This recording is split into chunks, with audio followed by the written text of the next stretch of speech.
जय जगन्नाथ फ्रेंड्स। ये जो फूल देखुंट ये हूँ डायन्थस फूल। ये गोटे शीत दिनिया फूल किंतु या आम नीतिदिनिया फूल बोली कहीपर कहीं डायन्थस फूल गुड़िक शीत दिने प्रचुर परिमाण फुटी थाए किंतु जदि या आम प्रपर भाव में जत्न नहीं रखिपर ताहले वर्षर अन्य समय किछि परिमाण फूल फुटी थाए।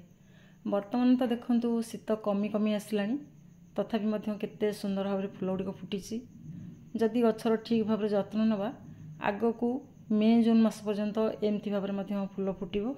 जदि आपण वर्तमान डायन्थस गछ आने चाहूँगी बा नर्सरी आपको जदि वर्तमान डायन्थस गछ मिल जाऊँगी ताले निहाती भाव में आनीपारे कहीं वर्तमान तो मिड फेब्रुआरी चली आग को यही फूल गुड़िक मे जून मास पर्यंत एमती भाव में फूल फुटिबो।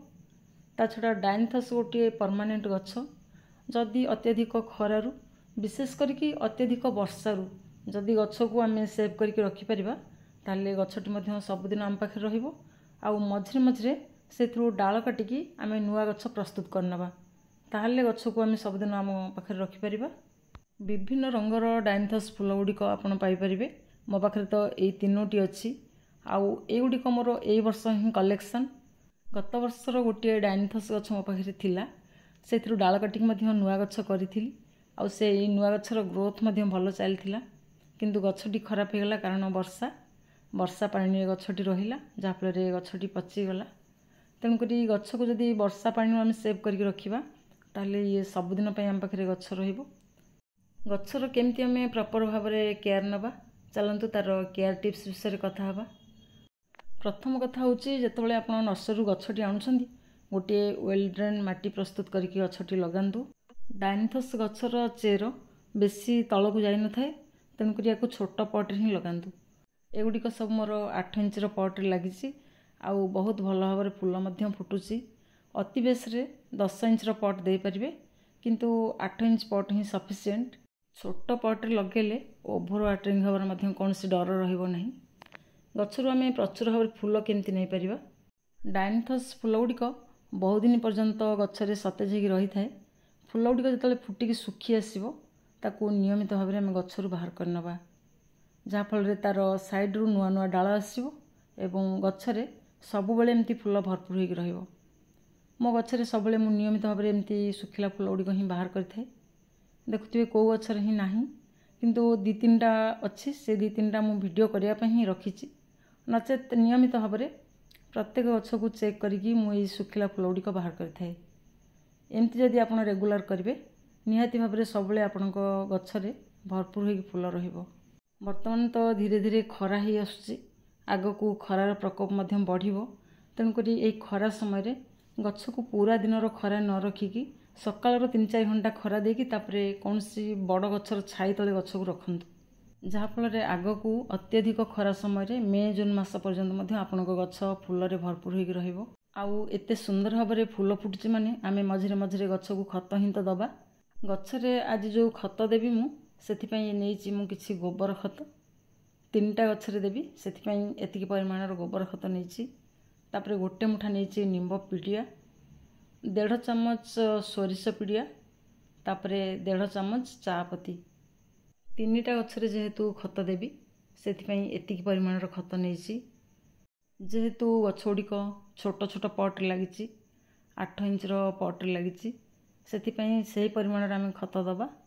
गछ को बेसी न खोलिकी तार साइड्रु जस्ट टिके टिके आम केवल खत दवाई जी दरकार से खोलिबा आउ गछर चेर को बेसी खोलिबानी। जदि एथिरे आम लिक्विड आकार खत दबा ताले प्रति 10 दिन थरे गछरे खत दबा आउ जदि सॉलिड आकार गछरे खत दउछंदी ताले मासरे थरे गछरे खत दियंतु। मु तो मासरे थरे मध्य देई न थाए बेले बेले 1.5 मास मध्य हो जाए। ता छड़ा मझिरे मझिरे केबे केबे तरल खत मध्य दे दिए जेहेतु एते सारा गछ एमती तो एपट सेपट हुए हम मध्य। चलतु आज गछरे सब खत गुड़िक तो देदेली एबे ताकू भल भाव में माटी आम खत गुड़िक मिसई नवा। आग को तो खरा दिन आसुची खरा दिन समय गछरे जेते तरल खत देबे गछ सेते ठंडा रहिबो। डायन्थस गछरे पानी रो ध्यान रखिया बहुत जरूरी। गछरे अत्यधिक पानी हेले କିମ୍ବା ଗଛ ମୂଳରେ ଯଦି ପାଣି ଜମିକି ରହିବ ତାହେଲେ ଗଛ ଅତି ଶୀଘ୍ର ପଚି ଯାଇଥାଏ। ଗଛ ମୂଳର ମାଟି ଓଦା ଥିବ, ତା ଉପରେ ଆମେ ଗଛରେ ପାଣି ଢାଳିବାନି। କିନ୍ତୁ ଯେହେତୁ ଫୁଲ ଗୁଡ଼ିକ ଫୁଟିକି ଅଛି, ଗଛ ମୂଳର ମାଟି ଯେମିତି ଅତ୍ୟଧିକ ଶକ୍ତ ହୋଇକରି ଶୁଖିଯିବ ସେଭଳିଆ ମଧ୍ୟ ରଖିବାନି। ସେମିତି ଯଦି ହେବ ଏଇ ଫୁଲ ଗୁଡ଼ିକ ଅତି ଶୀଘ୍ର ଝାଉଁଳି ଯିବ। ଗଛରେ ଖତ ଦେବା ସମୟରେ ଶୁଖିଲା ଖତ ହେଉ ବା ତରଳ ଖତ ହେଉ, ଯାହା ବି ହେଉ, ସେ ଭିତରେ ମାସରେ ଥରେ ନିହାତି ଭାବରେ ଫଞ୍ଜିସାଇଡ୍ ପାଉଡ଼ର ଗଛରେ ଦେବା ନିହାତି ଜରୁରୀ। ଏଇଭଳି ଭାବରେ ଗଛର ଯତ୍ନ ନିଅନ୍ତୁ। ଆଗକୁ ମେ ଜୁନ୍ ମାସ ପର୍ଯ୍ୟନ୍ତ ଆପଣଙ୍କ ଡାଇନ୍ଥସ୍ ଗଛରେ ସୁନ୍ଦର ଭାବରେ ଫୁଲ ଫୁଟିବ। ଗଛଟିକୁ ସବୁଦିନ ପାଖରେ ରଖିବା ପାଇଁ ହେଲେ ମଝିରେ ମଝିରେ ଏଥିରୁ ଡାଳ କାଟିକି ନୂଆ ଗଛ ପ୍ରସ୍ତୁତ କରିନେବା ବହୁତ ଦରକାର, ଯେଉଁଟାକି ଜୁଲାଇ ମାସରୁ ଆରମ୍ଭ କରିକି ସେପ୍ଟେମ୍ବର ଅକ୍ଟୋବର ମାସ ପର୍ଯ୍ୟନ୍ତ ସେଇ 4 ମାସେ ଡାଳ କାଟିକି ଗଛ ଲଗାଇବାର ପ୍ରକୃଷ୍ଟ ସମୟ। ମୁଁ ତ ଏପର୍ଯ୍ୟନ୍ତ ଡାଳ କାଟିକି ଗଛ ଲଗାଇ ପାରିନି, ରଖିପାରିନି। କରିଥିଲି, ଗଛ ମଧ୍ୟ ବଞ୍ଚିଥିଲା କିନ୍ତୁ ମରିଗଲା। ଦେଖାଯାଉ ଆଗକୁ ମୁଁ କେତେ ଡାଳ କାଟିକି ଗଛ ଲଗାଇ ପାରୁଛି। ଯଦି ନୂଆ ଗଛ ଆଗକୁ ମୁଁ ପ୍ରସ୍ତୁତ କରିପାରିବି ଆପଣମାନଙ୍କ ସାଙ୍ଗରେ ତ ନିହାତି ଭାବରେ ସେୟାର କରିବି। ଗଛ ଲଗାନ୍ତୁ, ଆମ ପରିବେଶ ସବୁଜ ସୁନ୍ଦର ହରାଭରା କରନ୍ତୁ। ଆଜି ପାଇଁ ଏତିକି। ପୁଣି ଗୋଟିଏ ନୂଆ ଭିଡ଼ିଓ ନେଇକି ଆପଣମାନଙ୍କ ସହିତ ଦେଖାହେବ। ରହୁଛି। ଜୟ ଜଗନ୍ନାଥ। Happy gardening. ସାରା ସଂସାର ମଙ୍ଗଳ ହେଉ, ସମସ୍ତେ ଭଲରେ ଥାଆନ୍ତୁ।